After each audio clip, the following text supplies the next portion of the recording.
सो कुछ हम थे ना पाया, जा पर जय नाम धातु इस संसार में हम आए बेकाम। सो कुछ हम थे ना पाया,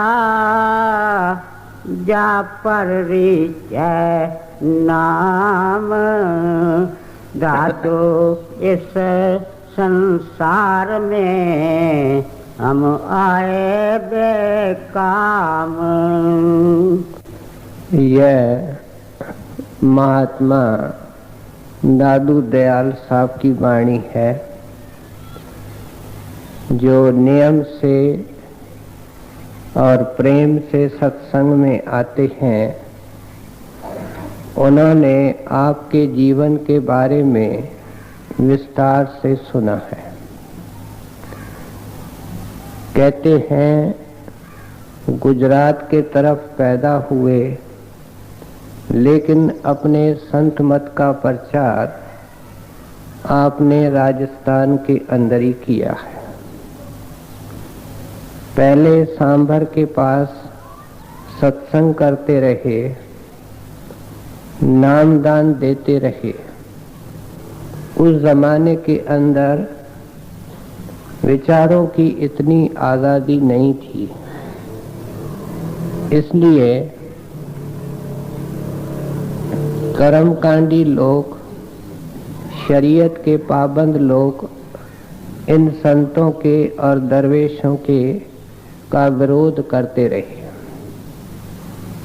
लेकिन संतों महात्माओं ने इस विरोध के बावजूद भी अपना संदेश जीवों तक पहुंचाया। जिन्होंने प्रेम से सुना, उनको अपने साथ लेकर के अपने घर में चले गए, माल के अंदर समा गए। सांभर के बाद फिर कहती है आप आमेर के अंदर भी कुछ अरसा रहे और जयपुर के राजा भगवान सिंह जी आपके शिष्य हो गए। दादू दयाल साहब ने हिंदुस्तान के कई इलाकों में दौरे भी किए और आखिर में अपना डेरा उन्होंने नारायणा के नजदीक बनाया। नारायणा के अंदर दादू दयाल साहब का द्वारा है और उनके अंदर आपकी समाध है, आपके वस्त्र हैं, आपके हस्तलिखित पुस्तक हैं। ये यादगार आपका वहाँ भी मौजूद है। लेकिन अगर आपका जाने का इत्फाक हुआ तो जो खास बात देखने की है वह ये है कि वहाँ छोटे छोटे कमरे बने हुए हैं और पूछताछ करने पर मालूम होता है कि दादू दयाल साहब के डेरे के अंदर जो लोग रहते थे वे उन छोटे कमरों के अंदर, कोठरियों के अंदर खूब नाम की कमाई करते थे, भजन सिमरन करते थे। दादू दयाल साहब के वाणी के अंदर जैसे और महात्मा के वाणी के अंदर अनेक प्रकार के विषय मिलते हैं। आज दादू दयाल साहब के जो दोहे हम श्रवण करेंगे, उनका संबंध किसी विशेष पक्ष से है और एक उनकी वेदना है, एक उनके हृदय का उद्गार है, उनके दिल का पुकार है, जिसको हमारे तक पहुंचाना चाहते हैं। अब पहले इस बिंदु पे विचार करें कि संत महात्मा पहले बनते कैसे हैं। दुनिया के अंदर जो पूर्ण गति के संत हुए हैं, उनके जीवन का हाल देखने से मालूम पड़ता है कि उनको खुशकिस्मती से कोई सतगुरु मिला, कोई शब्द स्वरूपी शब्द अभ्यासी पूर्ण महात्मा मिला। उन्होंने उनको पूर्ण भेद दिया। गुरु पूरा होना चाहिए और वही पूरा भेद अंदर का दे सकता है। मालिक के घर पहुंचने का पूरा भेद दे सकता है। जब ऐसा सतगुरु मिला और ऐसा पूरा नाम मिला, तो इन महात्माओं ने फिर जी और जान लगा करके सब कुछ कुर्बान करके और खुशी खुशी से उस नाम की कमाई की। कुछ दिन हुए हमने श्री बाबा जी महाराज के जीवन में के बारे में सुना। आपकी जिंदगी का एक ही शुगल था, आपके जिंदगी का एक ही काम था, और वह नाम की कमाई थी। दिन और रात, रात और दिन, नाम के कमाई के अलावा आपने कुछ नहीं किया। और उसकी बरकत ये है कि आज डेरा ब्यास के अंदर लाखों लोग आपके उस कमाई का, उसके भजन का फल ले रहे हैं। अपने जीवन को साफ सुथरा करके, निर्मल करके, नाम की कमाई करके सफल कर रहे हैं, अपने जिंदगी का मनोरथ पूरा कर रहे हैं। आप किसी महात्मा के जीवन का अध्ययन करेंगे तो गहराई के अंदर उनके जीवन का निचोड़ यही मिलता है। अब दादू दयाल साहब आज के इन दोहों के अंदर एक विशेष बिंदु का जिक्र कर रहे हैं, और वह क्या है? आम तौर पे संतों के वाणी के अंदर 3 प्रकार के दया का जिक्र आता है।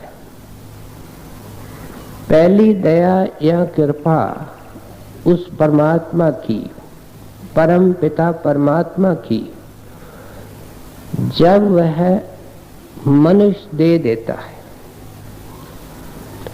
अब इस कृपा और दया की कोई कदर नहीं करता। किस तरीके से इस उत्तम देह को आम इंसान बर्बाद कर रहा है। कोयलों के तला अपने श्वासों को जला रहा है। ये आंख फेरने से मालूम पड़ता है कि इंसान को किस काम के लिए भेजा गया है और ये कौन से दौड़ धूप के अंदर लगा हुआ है। बाबा जी महाराज एक जगह वचन फरमाते हैं, बड़े हजूर को चिट्ठी लिख रहे हैं कि सभी संतों की शिक्षा एक है कि मनुष्य देह सिर्फ भगवंत के भक्ति के लिए मिली है। सवाल तो ये है, क्या इस शिक्षा को हमने कभी स्वीकार किया? हमने नहीं किया। जब तक इस शिक्षा को हम अपने हृदय के अंदर नहीं बिठाएंगे, खुद सोचो आगे कदम कैसे उठ सकता है। जब तक हम इस निर्णय पर नहीं पहुंचते, संतों के जीवन की पड़ताल करके कि मनुष्य देह का मकसद प्रभु प्राप्ति है, तो उसके लिए यत्न कैसे हो सकता है। ये पहली दया है जिसका जिक्र संतों के वाणी के अंदर आता है। इससे कोई बड़ी दया नहीं। मनुष्य दे देवे और साबित देवे, क्योंकि अगर इस शरीर का कोई विशेष अंग नहीं मिला, आंखें नहीं मिली, तो क्या होगा? इसके जिंदगी का मनोरथ शायद पूरा नहीं हो सकेगा। क्यों? कि ये संतों का दर्शन कर नहीं सकता है। दर्शन नहीं कर सकता, इसलिए ध्यान नहीं कर सकता।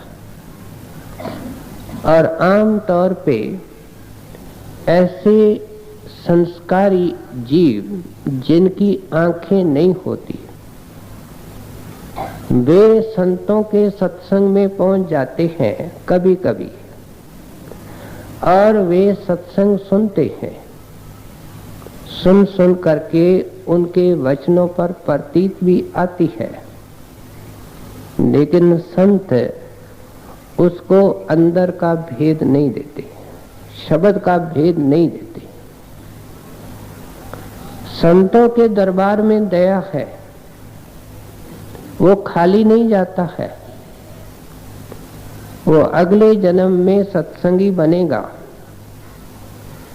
उसको सब कुछ मिलेगा, लेकिन जिस भारी कर्म के कारण वो दुनिया में आया, दुनिया को देख नहीं सका, मालिक के रूप संत को नहीं देख सका, उसका भुगतान जरूरी है। वो आगे जाकर के अधिकारी होता है। इसलिए पहली दया परमात्मा की, जो सुंदर मनुष्य दे देवे और अपने मिलने का एक हमको अवसर देवे। माली पौधा लगाता है, उसको सींचता है, मेहनत करता है, आंधी तूफान से बचाता है। आशा क्या करता है? आशा यही करता है कि आगे चल करके इसको कोई फल लगेगा। लेकिन जब माली देखता है कि सब कुछ हो गया, इस पेड़ की तकदीर फूटी हुई है, पता नहीं कौन सी टहनी से ये मैंने कलम लगाई है, इसको फल नहीं लग रहा है, उसको लकड़ी के दाम में काटा जाता है, लकड़ी के दाम में बेचा जाता है, जलाया जाता है।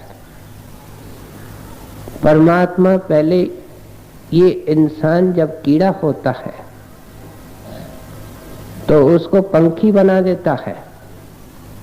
ये पौधे को सींचना है, फिर इसको पशु बना देता है, पौधा आगे बढ़ता है, फिर इसको इंसान बनाता है। इंसान इसलिए बनाता है कि इसको मुक्ति का फल लगे।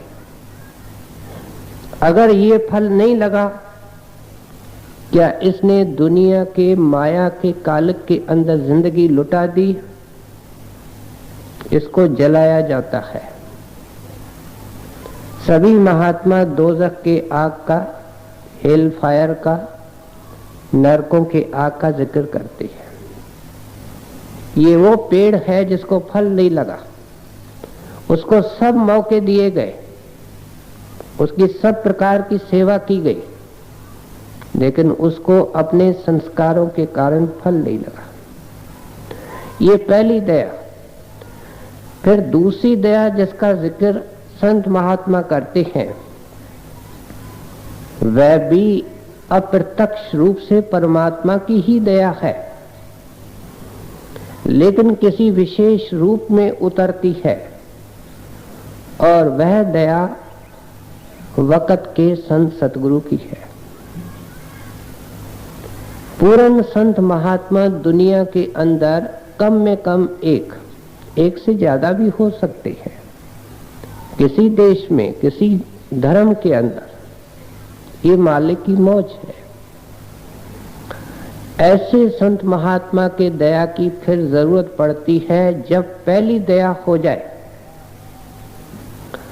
जब वह किसी मनुष्य के ऊपर, जीव आत्मा के ऊपर दया करता है, तो क्या होता है उसको परमात्मा का ख्याल आता है, उसको खटक पैदा होती है, वो अपने आप से सवाल करना शुरू करता है, क्या खाना पीना, बाल बच्चे पैदा करना, पशुओं के तरह सो जाना, यही जिंदगी का मकसद है? और ये जिज्ञासा इसको आगे बढ़ाती है।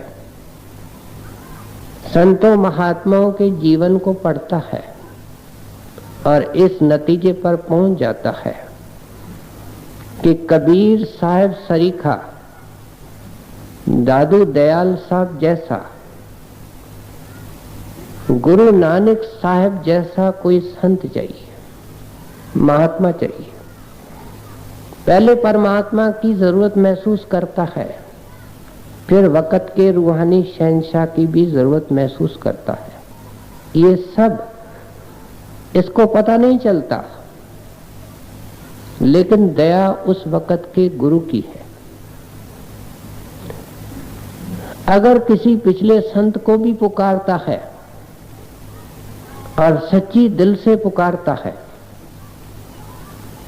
कि आप मेरे को कैसे मिलोगे, मैं आपको कैसे मिलूं, तो ये भी वक़्त के शहंशाह की, वक़्त के रूहानी सतगुरु की दया है। उसको पता नहीं चलता है। और क्या होता है कि कोई प्रेमी आदमी मिल जाता है, कोई पुस्तक मिल जाती है, कोई तस्वीर कहीं देख लेता है, कहीं चर्चा हो जाती है, कहीं सफर में आदमी मिल जाता है और इसको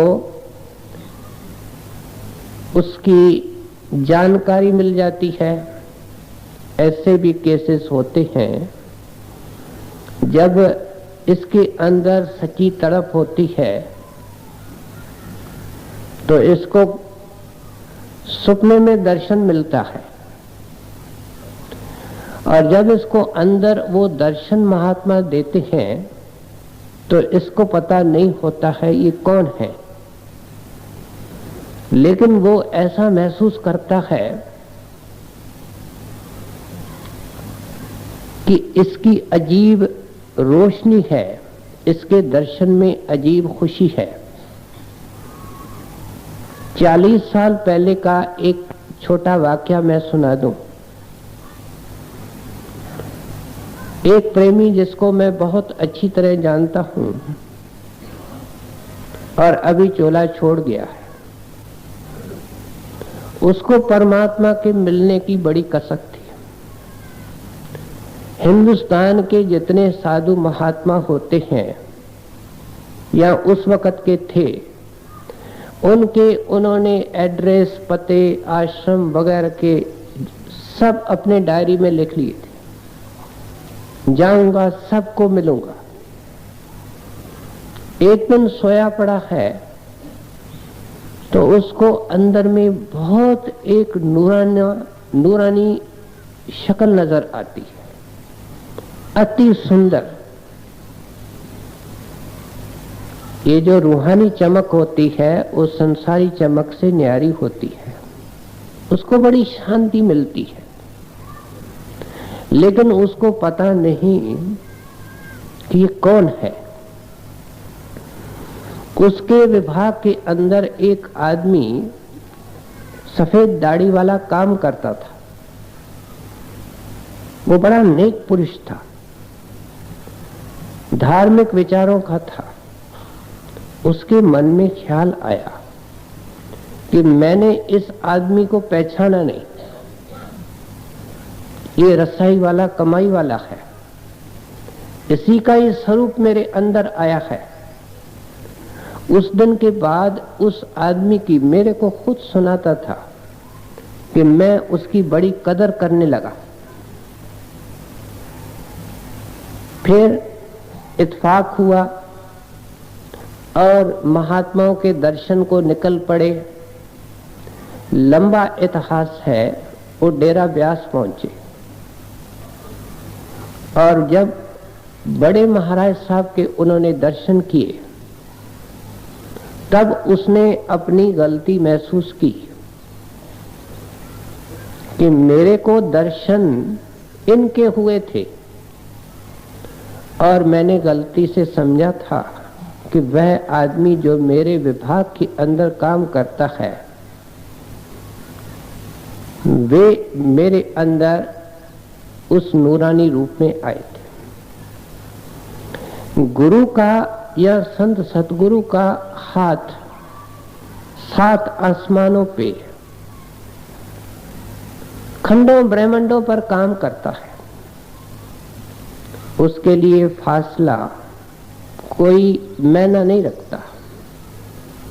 सच्चे दिल से कहीं कोई बैठा है, कितने सुनसान टापू में बैठा है, इस दुनिया में है, ऊपर है, वो उनको मिल लेते हैं, उनकी बांह पकड़ लेते हैं, अपने चरणों में बुला लेते हैं। ये उनके सत्संग में आ जाता है। डेरे के किताबों में बंगाली बाबू की वार्ता है। अमरनाथ के पहाड़ियों के अंदर जा रहा था। जब 16,000 फुट के ऊंचाई पे पहुंचा तो सिर चकराने लगा, खाई में गिर पड़ा।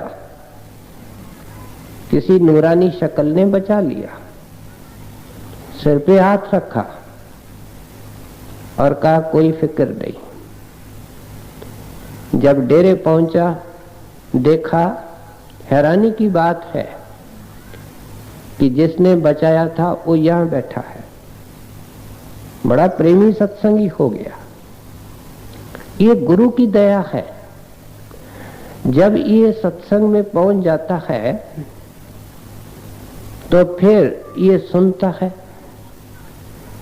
सुन सुन करके इसके मन के अंदर दृढ़ता आ जाती है कि मनुष्य जन्म किस काम के लिए मिला है, और सोझी भी आ जाती है कि वह काम कैसे पूरा होगा। अगर हमको पता भी लगा किसी जन्म में, या किसी इंसान को आज भी पता लगता है कि प्रभु प्राप्ति के लिए ये इंसान की देह है, तो उसको सोझी नहीं है, ज्ञान नहीं है, सही साधन नहीं है, इसलिए उसका तीर खाली जाता है, निशाने पे नहीं जाता। इसलिए जब सत्संग के अंदर आकर के वह बैठता है तो मंजिल सामने आ जाती है। जो मार्ग उस मंजिल तक जाता है, हम सुनते हैं कि आंखों से ऊपर वो मार्ग है, इस आकाश के ऊपर है, लेकिन उसका नमूना आंखों के ऊपर है। मार्ग तो आकाश के ऊपर है, लेकिन परमात्मा ने मनुष्य का शरीर ऐसे कमाल से बनाया है कि वो पूरा मार्ग, पूरी रचना करने वाला सब इस 4 उंगल फासले हमारे मस्तक के अंदर रख दिया है। जिंदगी में जिस ऋषि मुनि महात्मा को मिला, यही मिला, वही मिलता है जो आकाश के ऊपर है, लेकिन मिलता यह है। इस निर्णय पर ये पहुंच जाता है और जिज्ञासा के तहत ये अरदास करता है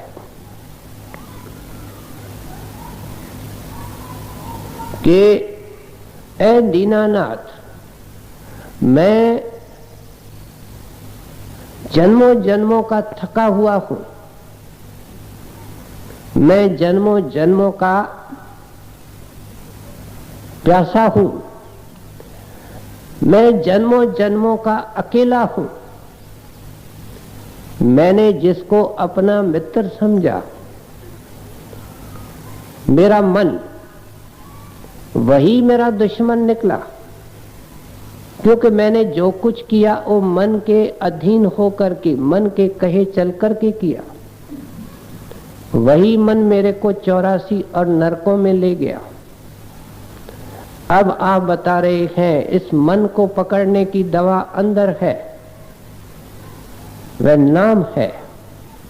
नाम कोई अक्षर नहीं, नाम ज्ञान का भंडार है, प्रकाश का मीनार है, अजीब कीर्तन का एक स्रोत है।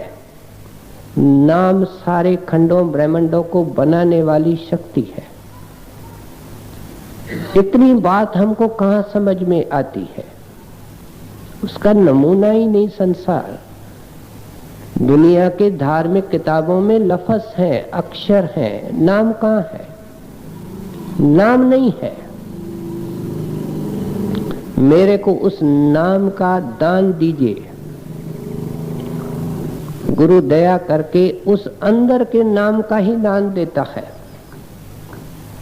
बाहर से वो सिमरन देता है, लेकिन उस वक्त अंदर के नाम का भी दान देता है।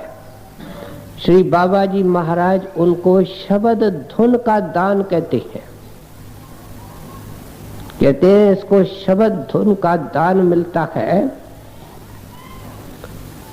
और उस शब्द धुन के दान को देखने और प्रकट करने की विधि मिलती है कि इस तरीके से इसको प्रकट करो।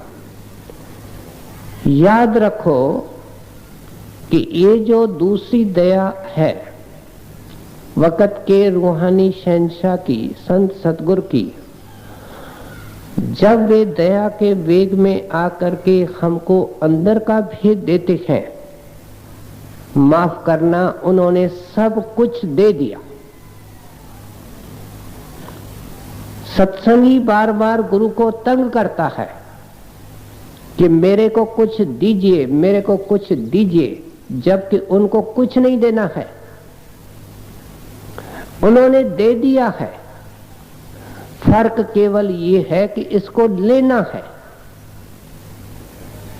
और जिस कीमत पे वो लिया जाता है उस कीमत को देने को ये तैयार नहीं है।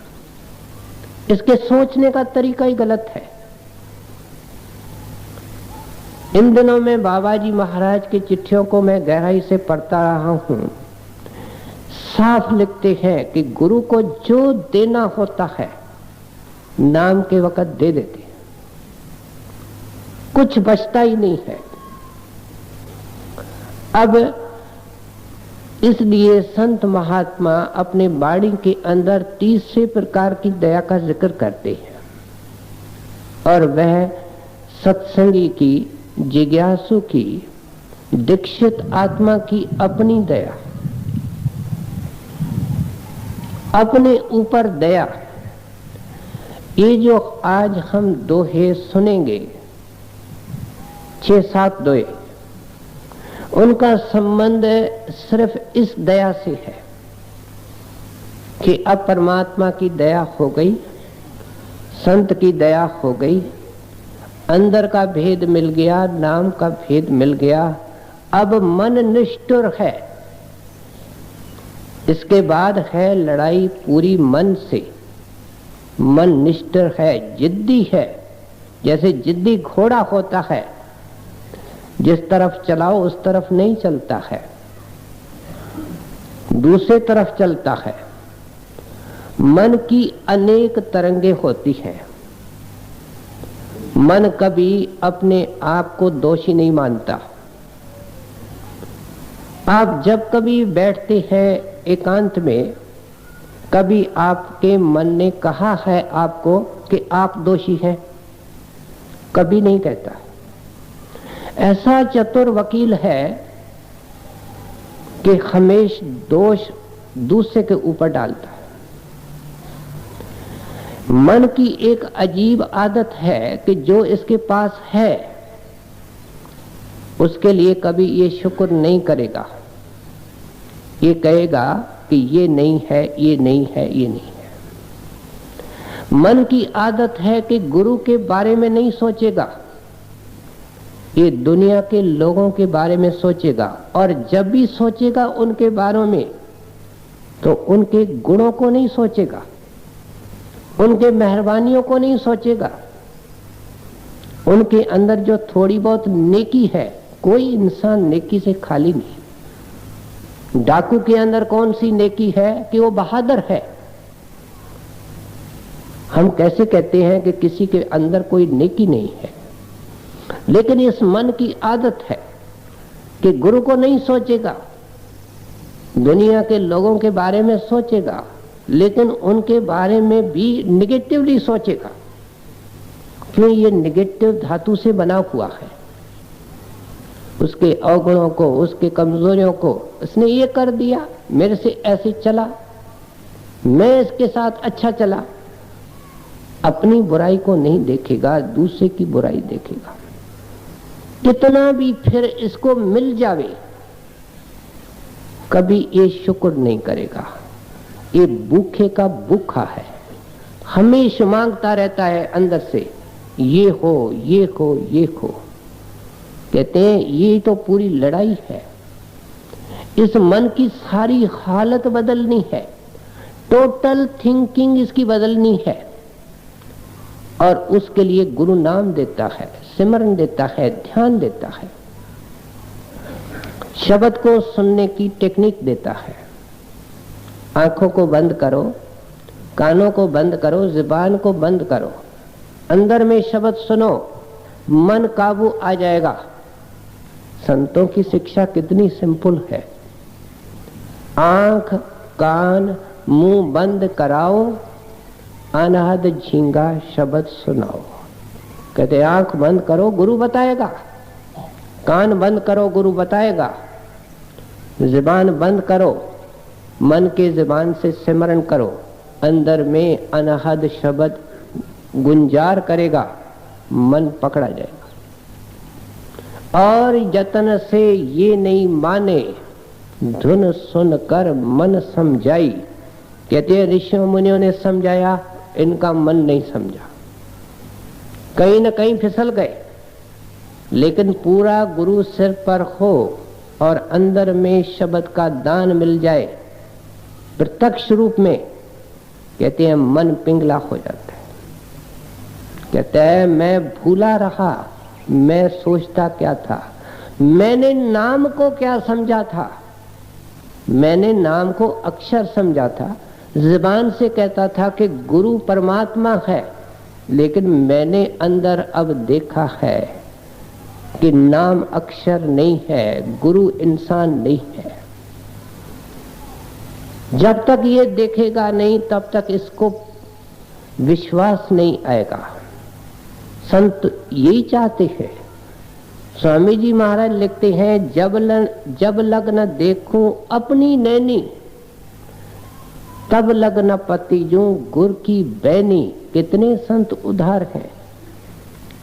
कहते हैं गुरु कहता है तेरे अंदर 5 खंड ब्रह्मांड हैं, 5 शब्द हैं, 5 प्रकार की रोशनियां हैं, बेअंत रचना है। स्वामी जी महाराज कहते हैं गुरु के इस वचन पर विश्वास तब रखो जब पहले अपने आंख से अंदर देखो, और विश्वास वही टिकाऊ है। ये तीसरे प्रकार की दया है।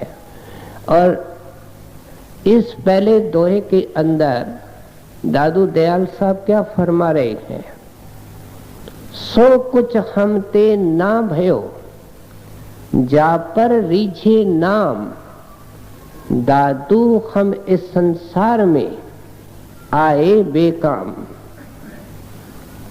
ये कौन कहता है? ये वह आत्मा कहती है जो एक आस रखती है, और वह आस गुरु मिलन की है। वह आस उस शब्द के मिलने की है, उस शब्द का दर्शन करने की है, उस शब्द के साथ जुड़ने की है। वह आत्मा कह सकती है। पहले प्रोफेसर विद्यार्थी होता है, और जब वो विद्यार्थी के रूप में पढ़ता है स्कूल कॉलेज में, तो उसको पता है कि मेहनतें कितनी करनी पड़ती है, तकलीफें कितनी हैं, किस तरीके से रातों को जागना पड़ता है, नींद किस तरीके से तंग करती है, और किस तरीके से नींद को खोना पड़ता है, सब जानता है। और जब प्रोफेसर बन जाता है तो उसको पता है कि मेरे पास जो विद्यार्थी आए हैं उनके रास्ते में क्या क्या दिक्कतें हैं, ये वाणी तो धुरधाम पहुंच करके दादू दयाल साहब ने लिखी, ये सारी रुकावटों को पार कर गए। लेकिन जानते हैं कि जिसको मैंने नाम दिया है, जो इस वाणी को आने वाली पीढ़ियां पढ़ेंगे, जिज्ञासु पढ़ेंगे, उनकी दिक्कतों का इनको आभास है,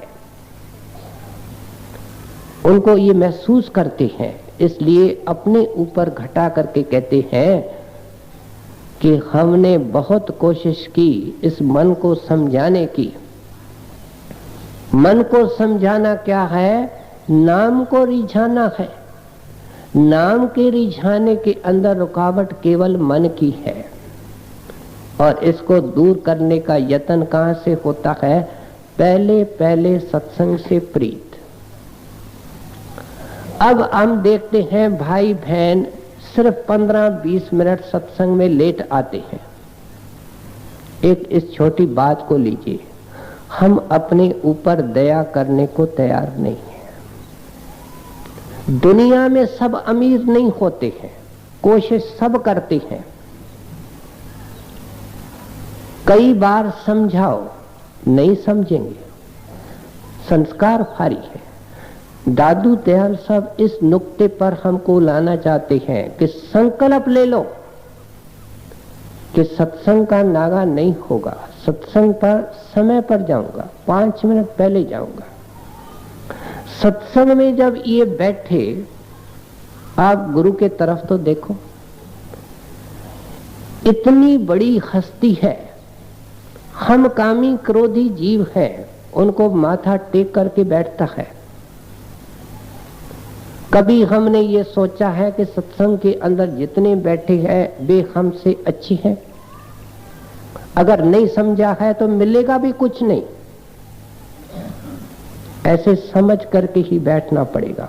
गुरु को हाजिर नाजिर समझना पड़ेगा। ये उसके तरफ से है, सब कुछ उसके तरफ से, और है भी उनके तरफ से। हमको तो किसी का डर नहीं। अगर गुरु हाजिर नाजिर है, लेट आते हैं, क्या वो नहीं देखता है? हमको तो किसी का डर नहीं है।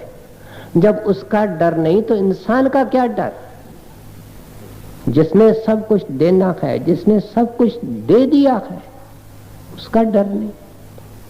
कहते ये अपने ऊपर दया की शुरुआत है, इससे दया का प्रारंभ होता है। संकल्प करे सेवा करके जाऊंगा, और संकल्प करे कि सिमरन करके घर तक जाऊंगा। संकल्प करे कि जो कुछ सुना है दादू दयाल साहब की तरफ से, उसका चिंतन करूंगा। चिंतन क्या है? बार बार दोहराना। क्या शिक्षा मेरी, क्या दादू दयाल साहब की आशा है, क्या संतों महात्माओं की वाणी की मंशा है? ये चिंतन है, हम करते नहीं।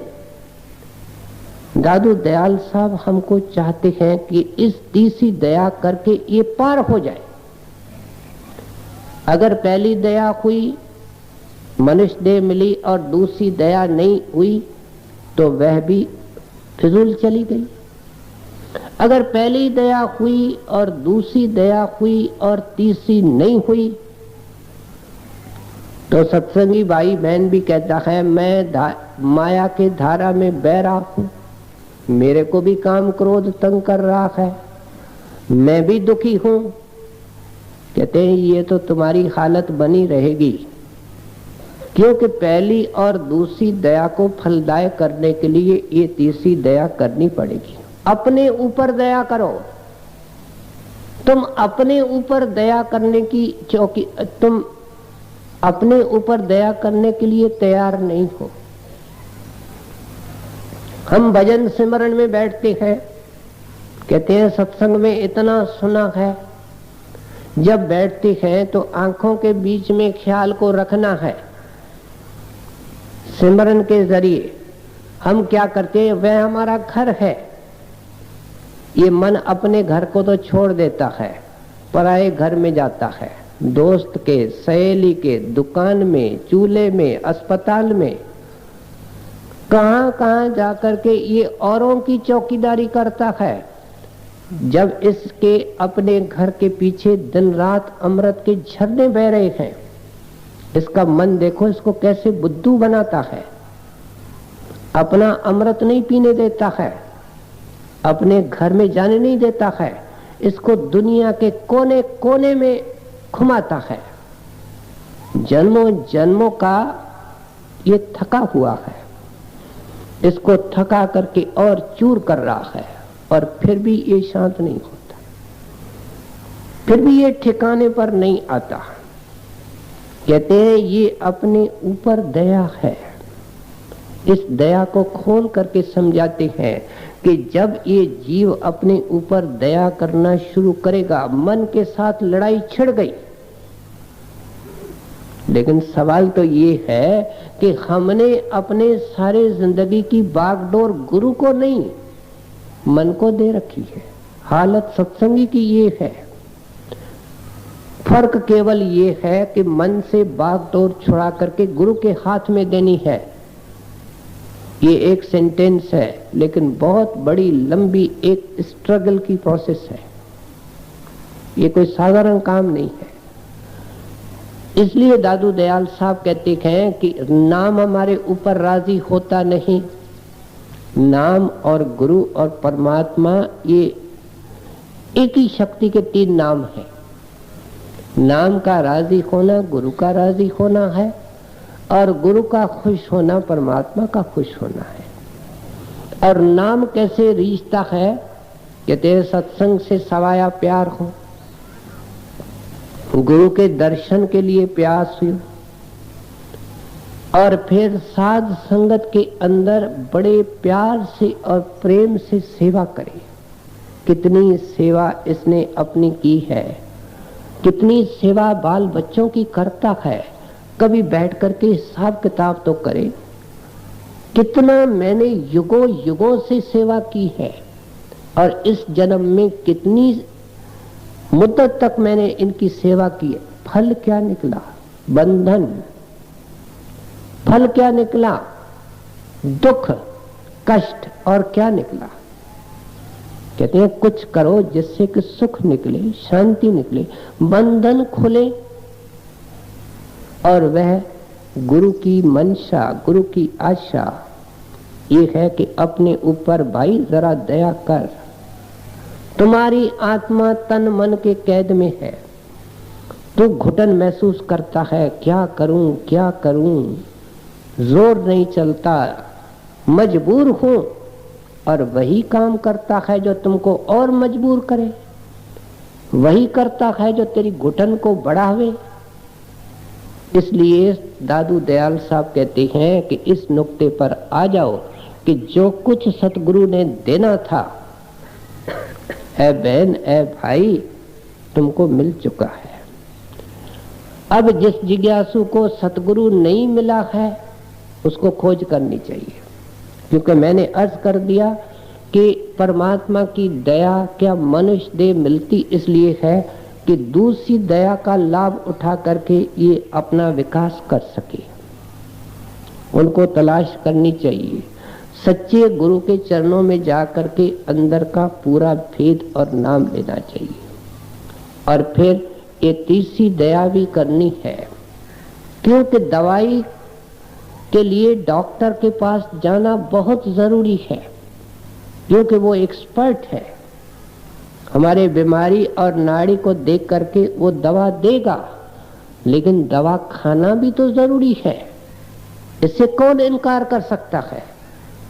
ये इस उलझन में है। बहन ने कहा नाम ले लो, माँ ने कहा नाम ले लो, पिता ने कहा अच्छी चीज है नाम ले लो। ठीक है, लेकिन दवाई खाओ, अपने ऊपर दया करो। यही दादू दयाल साहब आज के दोहों में सुना रहे हैं, समझा रहे हैं, अपने ऊपर घटा करके हमको समझा रहे हैं। आप तो इस अवस्था से निकल चुके हैं, लेकिन सत्संगी को इस अवस्था से निकलना है। इसलिए हमारे दिल का हाल जान करके समझा रहे हैं कि ये रुकावटें नाम के कमाई के अंदर दरपेश आती हैं। बेटा गुरु का बल लेकर के और अपनी मेहनत से कितनी मेहनत माता एक बच्चे पर करती है। जब गोद में बच्चा आता है, केवल पैरों पर खड़े करने तक जो 2 साल होते हैं, क्या माता मेहनत करती है? कभी कोई बैठ करके लिखे देखे तो सही, उसका सिर चकराएगा। हमने नाम के लिए कौन सी मेहनत की है? हमने उस खंडों ब्रह्मांडों के शहंशाह को पाने के लिए क्या कुर्बानी की है, कितना समय दिया है? यही दादू दयाल साहब हमसे पूछना चाहते। कहते हैं अपने ऊपर दया करो। दादू दयाल साहब को आगे सुने। सब कुछ हमसे ना पाया, जा पर रिझत नाम। दादू इस संसार में हम आए बेकाम। क्या मूले हंस बोलिए, दादू दीजा रोए। जन्म अमोलक अपना, चले अकारथ खोए। जब दुनिया के अंदर कोई हार्दिक इच्छा होती है, जिसको हम अभिलाषा कहते हैं, तमन्ना कहते हैं, किसी चीज की हो और वो पूरी नहीं होती है, तो क्या होता है? मन रोता है। एक माता है, उसको एक ही बच्चा है, इकलौता बच्चा है, पति गुजर चुका है, उसका कोई बहन भाई नहीं। वह लड़का उसके जीवन का सहारा है, आशाओं का मरकज है। मालिक की ऐसी मौज होती है कि उसको बुला लेता है। उस माता की जिंदगी देखो, रोती है, दिन को रोती है, रात को रोती है, हर वक्त रोती है। लुकमा उठाती है रोटी का, खाना भूल जाती है, आंसू बहने लगती है। क्या है? कहते हैं एक तमन्ना है, वो तमन्ना पूरी नहीं हुई। के अंदर विरह के दोहे मिलते हैं, फरियाद और पुकार के शब्द मिलते हैं। पढ़ने से बाल खड़े हो जाते हैं। हंस हंस कंठ न पाया, जिन पाया तिन रोए। गुरु साहब की वाणी है, ग्रंथ साहब की वाणी। हंस हंस कंठ न पाया, जिन पाया तिन रोए। हासे खेदे पिया मिले, ते कौन दुहागन होए। कहते हैं ये जितने लोग दुनिया में बैठे हैं, ये दुहागन है। पति परमात्मा इनके साथ नहीं, इन्होंने मन को पति बनाया हुआ है। असली पति को छोड़ के दूसरे को पति बनाना, ये दुहागन का काम है। कहते हैं ये इतना आसान काम नहीं है कि दुनिया की रंग रलियों को मानते हुए, ऐशो अशरत करते हुए, विषय विकार भोगते हुए उस कंठ का मिलाप हो जावे, क्या उस सुहाग का सिंदूर भी लग जावे? नहीं होगा। जिन पाया तिन रोए। कहते हैं जिनको ये सिंदूर लगा है, उनकी कहानियां सुनो, उनकी वाणियां पढ़ो, तो समझ आएगी कि उनको ये सुहाग का सिंदूर किस कीमत में मिला है। आंसुओं की नदियां बहाई है उन्होंने। सुखिया सब संसार है, खावे और सोवे। कहते हैं देख लो सारे दुनिया के जीवों की, सत्संगियों की ये हालत है। सत्संग सुनता है, सब कुछ करता है, दर्शन करता है, सो जाता है। गुरु के पीछे तो दौड़ता है और रात को सो जाता है। ये क्या है? ये प्यार नहीं है, ये प्रीत नहीं है, ये हिर्सी है, ऊपर ऊपर का शौकीन है। जैसे दुनिया के शक्लों के पीछे दौड़ता है, उसे बेहतर है गुरु के पीछे दौड़े। लेकिन समझा नहीं कि गुरु चाहता क्या है, संतमत क्या है, गुरु का नाम क्या है, गुरु की आशा क्या है, समझा ही नहीं। कहते हैं सुखिया सब संसार है, खावे और सोवे। और कबीर की हालत क्या है? दुखिया दास कबीर है, जागे और रोवे।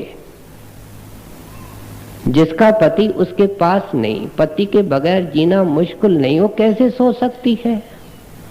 जागे और रोवे, क्योंकि पति का दर्शन होता नहीं, पति मिलता नहीं। रोनों के अलावा इन फकीरों की, दरवेशों की और साधु महात्माओं की जायदाद ही कुछ नहीं। ये रोते हैं, फिर रोते हैं, और उसके बाद फिर रोते हैं। इनके पास और कुछ नहीं।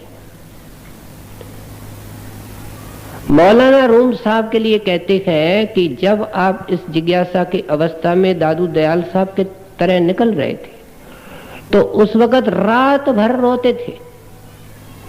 और जब कोई आदमी उनको मिलने जाता सर्दी के मौसम में, तो वो आंसू, इतनी ठंड पड़ती थी कड़ाके की कि बर्फ का रूप ले लेती थी। सारी दाढ़ी बर्फ, जिसको हम स्नो कहते हैं, उसके साथ भरी होती, टुकड़े टुकड़े टुकड़े पानी जम जाता था, और वो पानी उनके आंसुओं का था। हसन बसरी एक बार खुदा की याद में इतने रोए कि जैसे कोई गिलास से या लोटे से पानी बहाता है। बालकनी से पानी गिरने लगा, नीचे वाला पूछने लगा, ये कौन सा पानी गिर रहा है? वो कहता है, एक गुनहगार के आंसू हैं, नापाक है, जाकर के स्नान करो। फकीरों ने, महात्माओं ने, साधुओं ने किस तरीके से पाया है। दादू दयाल साहब कहते हैं, मनोरथ पूरा नहीं हो रहा, भजन सिमरन नहीं हो रहा। भजन सिमरन कैसे हो? पहले बाहर का आसन लगे, आधा घंटा, घंटा, 1.5 घंटा, 2 घंटा, 2-2.5 घंटा आसन बाहर का लगे, 2 घंटा, 2.5 घंटा फिर उसके साथ अंदर का आसन लगे।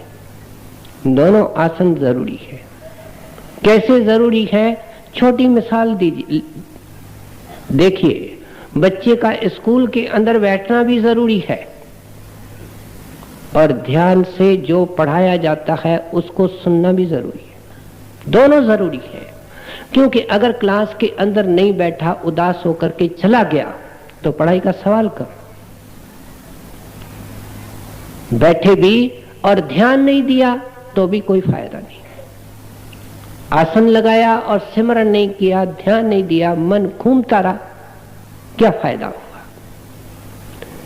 इसलिए कहते हैं कि कबीर साहब एक मिसाल देते हैं कि तुमको अगर निशाना लगाना है तो कमान को तो कस के रखो और तीर उसके ऊपर चढ़ा करके लगो, कभी निशाना लग जाएगा। अगर कमान को ही छोड़ देते हो, क्या कमान के बगैर भी कोई तीर लग सकता है? तुम पहले अपना आसन तो मजबूत करो, एक आसन में तो बैठो, और साथ साथ में आसन के अंदर बैठने में कोई फायदा नहीं जब तक मन का आसन न लगाया जाए, सिमरन का आसन न लगाया जाए। लगातार आंखों के बीच में जो अंधेरा है उसके बीच में देखना है, उसमें रोशनी हो जाएगी। कब रोशनी होगी? जब शरीर की सुध भूल जाएगी। सिमरन करते करते करते शरीर की सुध भूल जाएगी, फिर अंधेरा नहीं रहता है, फिर स्वाद आता है। अब इस तो लड़ाई के अंदर, इस जदोजहद के अंदर, संघर्ष के अंदर ये साधक लगा हुआ है। दादू दयाल साहब अपना तजुर्बा पेश कर रहे हैं, लेकिन काम हो नहीं रहा है, सूरत सिमट नहीं रही है, अंदर दर्शन हो नहीं रहा है, शब्द की गुंजार मिल नहीं रही है, इसलिए हाय मार करके रोते हैं। बाइबल के अंदर जब क्राइस्ट ने लिखा ब्लेसेड आर दे दैट मोर्न, कहते हैं दुनिया की चीजों के लिए और दुनिया की आशाएं पूरी नहीं होती हैं, उनके लिए रोने वाले अनेक बेअंत, लेकिन परमात्मा के लिए, गुरु के लिए, नाम के लिए रोने वाले कितने गिने चुने लोग हैं, और वे ही खुशकिस्मत हैं। वे आंखें पवित्र हैं, वे आंखें भाग्यशाली हैं जिनके अंदर से परमात्मा के वियोग में, गुरु के वियोग में, नाम के वियोग के कारण आंसू बहते हैं और लगातार बहते हैं। इसलिए दादू दयाल साहब कहते हैं कि हमारी जायदाद में क्या आया है?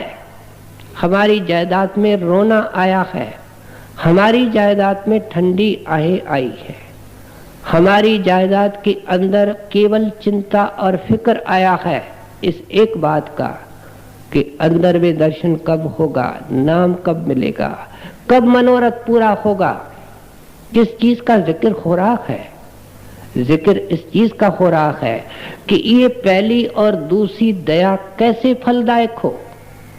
जब ये अपने ऊपर दया करे, तीसरी दया अपने ऊपर दया। क्या मूले अंश बोलिए दादू दीचे रोए, जन्म अमोलक अपना चले अकारथ खोए, जा कारण जग जी जबै सौ पद हिरत ना है। दादू गुरु की भक्ति बिन ऋग जीवन कल माहे। दादू मन मेर तक बया इंद्री अपने हाथ, तभी कदे न कीजिए कनक कामनी साथ। हर तरीके से समझाने की कोशिश करते हैं। कहते हैं ऐ प्यारे सत्संगी, तू सिमरन करेगा, तेरे अंदर शौक होगा। अब शौकीन सत्संगी की बात हो रही है, प्यारे और प्रेमी की बात हो रही है कि प्यारा मैं मानता हूं, तू सिमरन करेगा, करते करते तुम्हारा जुबान से सिमरन निकल जाएगा, मन में सिमरन आ जाएगा। मन में जब सिमरन आ जाएगा तो ध्यान भी आ जाएगा। जिसको ध्यान को लाने की हम कोशिश करते गए और नहीं आता, उसका कारण ही ये है कि सिमरन कच्चा है। सिमरन पक्का हो गया, ध्यान भी आने लगेगा। क्योंकि जिसका नाम है वो नाम ही कैसे नहीं आएगा। मोहन को बुलाते हो, मोहन आ जाता है। ये गुरु के 5 नाम है, उसको बुलाओगे वो आएगा। हम दिल से नहीं बुलाते, बार बार नहीं बुलाते, ऊपर ऊपर से कहते हैं। भीतर से किसी और को बुला रहे हैं, ऊपर से नाम ले रहे, कैसे आवे? वो धोखा नहीं खा सकता। कहते हैं सत्संगी मैं मानता हूं, तू अभ्यास करके इस हालत में चला जाएगा, सिमरन सिमरन सिमरन होगा और शरीर का सिमटाव भी होगा। पहले दिक्कतें होती हैं, दर्द भी होते हैं, सुनसुनाहट भी होती है, और जब ये खुशी खुशी से ये कुर्बानियां देता है तो फिर तकलीफ भी कम होती है, ख्याल का सिमटना होता है, अंदर में इसको देखना भी शुरू हो जाता है, शब्द भी सुनाई देता है, गुरु का दर्शन भी होता है। लेकिन कहते हैं ऐ सत्संगी, तुम ऐसे नहीं समझना, तुम गिरावट के दायरे से अब निकल चुके हो। दादू साहब क्या फरमा रहे हैं? दादू मन मृतक भया। अभ्यासी तू सोचेगा कि मन मर गया है, अब मन बोलता ही नहीं। मन के मरने का या मन के न बोलने का अर्थ क्या है कि अब मन परमार्थ में लग गया है। आंखों में ध्यान है, कानों में शब्द आ रहा है, जुबान पर नाम का रस है, और क्या है, सब कुछ हो गया। कहते ये हालत तेरी हो जाएगी। इंद्री अपने हाथ, कि तुम्हारी आंख कभी पराई शक्ल नहीं देखेगी। इंद्रियों के ऊपर तू इंद्रजीत हो जाएगा, इंद्रियां परमार्थ में लग जाएगी। तो भी क्या सावधान कर रहे हैं? तो भी कदे न कीजिए कनक कामनी साथ। कनक किसको कहते हैं? सोने को कहते हैं। और आपका अर्थ यह है कि जितने दुनिया के पदार्थ हैं, हाथ हवेली है, तुम्हारे रुपए पाउंड और डॉलर है, तुम्हारा सोना चांदी और हीरा है, ये सब कनक में है। कहते हैं इनके नजदीक नहीं जाना। ये माया का फंदा है सत्संगी को गिराने के लिए। ये नहीं सोचना कि तू इनसे खेल सकता है वापस, नहीं, किसी संत ने ऐसे नहीं किया जिंदगी में वापस। और फिर कामनी के अंदर, कामनी का अर्थ ऐसे स्त्री है, लेकिन यहां दुनिया के जितने रूप हैं वे सब इसके अंदर आ जाते हैं। अंत वेले ऐसी हालतें हुई हैं, मैं नाम नहीं लेना चाहता हूं, बड़े अच्छे अच्छे अभ्यासी गुरु के रिश्तेदार, जब उन्होंने गुरु को कहा कि हमको बेटा बुला के दो, बेटी बुला करके दो, तो उसको ऊपर ऊपर से हाँ कहते रहे, लेकिन उनको तार तक नहीं भेजा। और जब चोला छोड़ गए उसके बाद उनको बुलाया, क्योंकि वो 1 मिनट की शक्ल का बड़ा फर्क हो जाता है।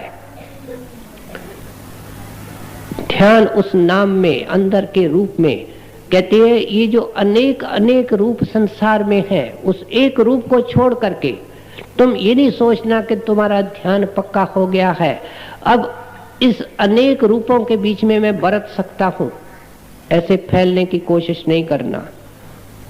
मौलाना रूम साहब ने एक छोटी सी कहानी लिखी है। आप लिखते हैं कि एक सपेरा था जो सांप को फंसाया करता था और बाजी दिखाया करता था। सर्दी के मौसम में जंगल में गया, अंधेरे में उसने देखा एक अजगर मरा पड़ा है। अब अजगर का जिक्र सभी संतों महात्माओं के वाणी में भी आता है। संतों को अजगरी महात्मा कहते हैं, क्योंकि अजगर इतना एक भारी जानवर होता है, सांप होता है, जो चल फिर नहीं सकता है। उनके आंखों में ऐसी कशिश होती है कि आंखों से शिकार को खींच लेता है। उसका मुंह इतना चौड़ा होता है कि पूरा इंसान उसमें चला जाए, पूरा जानवर उसके अंदर पेट में चला जाए, फिर उसको घुमा करके वो खा लेता है। अजगरी महात्मा इसलिए क्योंकि अपने नजर से, अपने दया दृष्टि से अपने चरणों में बुलाते हैं, जैसे अजगर अपने शिकार को बुलाता है। देखता एक अजगर मरा पड़ा है, मन में सोचा कि अगर ये पकड़ के शहर में ले जाऊं तो रुपयों की वर्षा हो जाएगी, कुछ ही दिनों में अमीर हो जाऊंगा। करो हिम्मत। कुछ साथी वाथी लेता है, रस्से वसे लेता है, आता है जंगल में। उस अजगर बड़ा भारी है, उसको बांध लेता है, घसीट करके उसको शहर में ले आते हैं, चौराहे में रखता है। हजारों में लोग आ जाते हैं। मौलाना रूम साहब ने ये दृष्टांत लिखा है और कहते हैं भाई वाह इसकी हिम्मत, आज हमको अजगर दिखा दिया, अजगर को पकड़ के आया। और क्या हुआ, सुबह हुई, सूरज निकला और उसकी तपश और गर्मी उस अजगर के ऊपर पड़ी। वो अजगर मर नहीं गया था, सर्दी के कारण ठिठुर गया था, जम गया था, फ्रोजन था।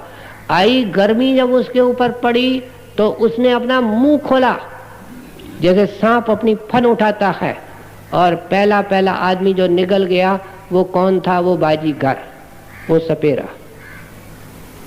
कहते हैं ये जो तेरा मन कहता है कि अब मैं मर चुका हूं, ये मरा नहीं है, ये ठिठुर गया है। जब भी विषय विकारों की फिर गर्मी इसको लगेगी, इसके अंदर जान आएगी, ऐ साधक तेरे 20 साल की कमाई खा जाएगा। कभी ऐसा काम नहीं करना। ये संत महात्मा बाखबर होते हैं, क्योंकि सारे ये रास्ते को तय कर चुके हैं, सारी घाटियों के रुकावटों को जानते हैं। इसलिए हमको सावधान कर रहे हैं कि ऐ अभ्यासी तेरी ऊंची हालत हो जावे तो भी एक खतरनाक काम कभी करने की कोशिश नहीं करना। तादो मन मेरे तक पाया इंद्रे अपने हाथ, तभी कदा न कीजिए कनक कामनी साथ। सहकामी सेवा करे मांगे मुक्त गंवार, साधु ऐसे बहुत हैं फल के पूजन खार। कहते हैं तू रिद्धि सिद्धि का साहिब हो जाएगा, केवल इच्छा करने से ही चीज मिल जाएगी, लेकिन गुरु के दरबार में कुछ नहीं मांगना। अभी तो हमारे अंदर कोई शक्ति नहीं है, हम दिन रात झोली फैला रहे हैं और हमारी एक डिमांड लिस्ट बनी हुई है कि गुरु जी कृपा करो, आप कृपा सिंध हैं, हमारे ये 2-4 काम करना आपके लिए क्या मुश्किल है। या हम सही हैं या दादू दयाल साहब सही हैं। कहते हैं सहकामी सेवा करे, मांगे मुग्ध गंवार। जो मांगता है उसको मुग्ध कहते हैं, उसको गंवार कहते हैं। और जो नाम की कमाई करता जाता है और अपने आप को बड़भागी समझता है कि महाराज आपकी कृपा है कि मेरे को एक औजार बना दिया है आपने। जैसे पेंटर अपने ब्रश को एक औजार ही तो बनाता है, ब्रश करता क्या है। आपने मेरे को एक साधन बना दिया है, करने वाले आप, कराने वाले आप हैं। और मेरे को आपके अलावा कुछ नहीं चाहिए। आप किसी भी संत महात्मा की वाणी पढ़ के देखो, वे कहते हैं महाराज हमको स्वर्ग नहीं चाहिए, बैंकुट नहीं चाहिए, हमको कोई चीज नहीं चाहिए, एक आप चाहिए, आपके चरण चाहिए। बड़े हजूर महाराज तो यहाँ तक बाबा जी को लिखते हैं मेरे को सचखंड भी नहीं चाहिए। बताइए क्या रहा, मेरे को आप चाहिए। क्योंकि सचखंड क्या होता है, सचखंड हमारे अंदर है, लेकिन गुरु न मिले तो इंसान खत्म हो जाता है, लकड़ियों में चला जाता है। सचखंड कहाँ जाता है। मेरे को सचखंड भी नहीं चाहिए, मेरे को आप चाहिए। कहते हैं इस नुक्ते पर आओ। ऐसा वफादार नौकर जो होता है, जो मालिक से कुछ नहीं मांगता है। आखिरी जो कड़ी आ रही है उसमें दादू दयाल साहब समझा रहे हैं, उसके सारे काम मालिक करता है। ऐसे उदाहरण मिलते हैं कि उनके लड़कियों की, लड़कों की शादी मालिक करवा देता है, अच्छे में अच्छे वस्त्र उन नौकरों को पहनने को देते हैं। और बाहर से कोई आदमी आकर के पूछता है ये कौन है, तो ये नहीं कहते ये नौकर है, ये कहते हैं हमारे घर का आदमी है। कौन है जो सहकामी है, नहकामी है, कुछ नहीं मांगा है, जो सोने को मिला, जो पहनने को मिला, जो खाने को मिला, मुस्कुराता रहा। खुशी किस बात में कि मालिक क्या चाहता है, मेरा साहिब क्या चाहता है, उसका हुक्म बजाने में खुशी। कहते हैं करके तो देखो। जब दुनिया का एक साहिब या मालिक होकर के, राजी होकर के नौकर के ऊपर इतनी नवाजिश कर देता है, इतनी दया कर देता है, क्या उसके दया के भंडार कितने ऊंचे हैं, वो कितना रहमान है। तेरे को रहमत लेने भी आती है, तू तो छोटी छोटी चीजों को मांग करके उस रहमत को खत्म करने लगा है। क्यों नहीं उस चीज के लिए मांग करता है जो सदा के लिए तेरे को जन्म मरण से ही मुक्त कर देवे। इसलिए दादू दयाल साहब कहते हैं कि सतगुरु के आगे सिर्फ प्रार्थना नाम के लिए करनी चाहिए। सत्संगी के अंदर से एक ही ख्याल निकले, महाराज मेरा सत्संग न जावे, मेरे दर्शन का प्यार बढ़ता रहे। और ये सत्संग और दर्शन इसलिए है कि नाम की कमाई हो, हम असली नुक्ते पर आते नहीं हैं। और मेरी बढ़ती हुई नाम की कमाई हो, नित नया शौक हो। बाधाएं आए लेकिन आप मेरे को बाधाओं से ऊपर उठाते जाए, उड़ाते जाए, मेरी नाम की कमाई बने। मेरे को एकांत दीजिए, मेरे को माया नहीं चाहिए, मेरे को पैसा नहीं चाहिए, मेरे को संतान का मोह नहीं चाहिए, मेरे को कुछ नहीं चाहिए, मेरे को आप चाहिए। कहते ऐसा निष्कामी हो करके सच्चे दिल से जो पुकारता है उसकी हालत क्या होती है, उसको क्या मिलता है। दादू दयाल साहब आखिर में उसका भोग पा रहे हैं। सहकामी सेवा करे, मांगे मुक्त गंवार। दादू ऐसे बहुत हैं, हल्के पूछन खार। तन मन से लागा रहे, राता सिरजन हार। दादू कुछ मांगा नहीं, ते बिरला संसार। दादू दयाल साहब मानते हैं कि ये हालत किसी विरले की होती है, लेकिन जिसकी खो जाती है किस्मत वाले की, वह मालिक में होता है, मालिक उसमें होता है। लगता ऐसा है कि ये इंसान है, लेकिन वह सत्संगी भी वह इंसान नहीं रहता है। कहते हैं वो सृजनहार में समा जाता है, ऐसा उसके साथ अंदर में संबंध जुड़ जाता है कि बाहर से अलग लगता है कि खाता है, पीता है, चलता है, काम करता है। संत भी दुनिया में ऐसे चलता है, उसके बाल बच्चे हैं, काम करता है। हम सोचते हैं कि मालिक इसके अलावा कोई आकाश में है, लेकिन वही सब कुछ है। कहते हैं अब उसमें और सृजनहार में कोई फर्क नहीं रहा। उसने अपने अंदर इसको मिला लिया, कतरे को सागर के अंदर जगह मिल गई।